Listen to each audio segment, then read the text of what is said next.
Is Israel going mad? That's what veteran journalist David Hirst argues in his latest opinion piece for the Middle East Eye. Men stripped and rounded up, women and children separated, tents set alight. Horrific scenes from Israel's war on Gaza and the rest of occupied Palestine have prompted accusations of fascism and genocide worldwide. From dangerous rhetoric to harrowing images online, we're seeing policies that have been compared to some of the darkest moments in history. But extremist interpretations of Zionism have been growing in Israel for some time, and were tearing the country apart on the eve of the 7th of October. In his column, veteran journalist David Hirst looks at the growing prominence of the far right in Israeli society, and whether the fanatics could steer the country to ruin. Look at Finance Minister Bezalel Smotrich, the de facto governor of the West Bank, where what was a temporary military occupation has cemented into an extension of the Israeli state nearly 70 years later. As for the Palestinians living there, Smotrich's Zionism has a plan for them too. Remain as inferior residents, emigrate, or stay and fight back against Israeli forces that would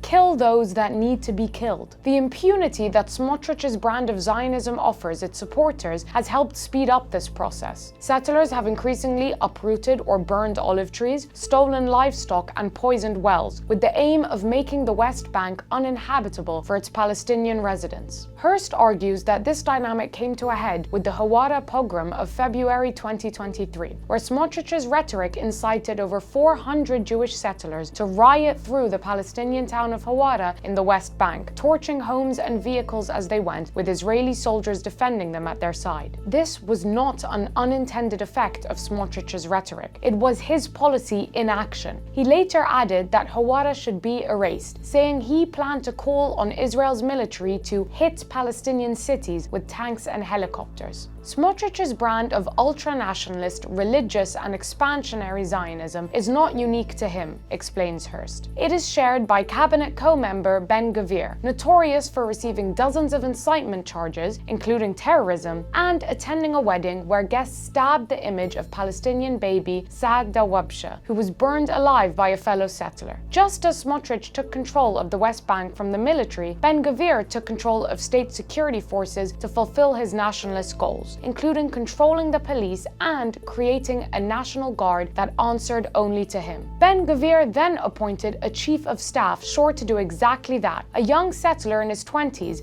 and of the opinion that the only problem with the Nazis was that we have been on the losing side of them. Both were shunned to the fringes of Israeli society, until Netanyahu, in a desperate attempt to hold on to power, decided to invite them in.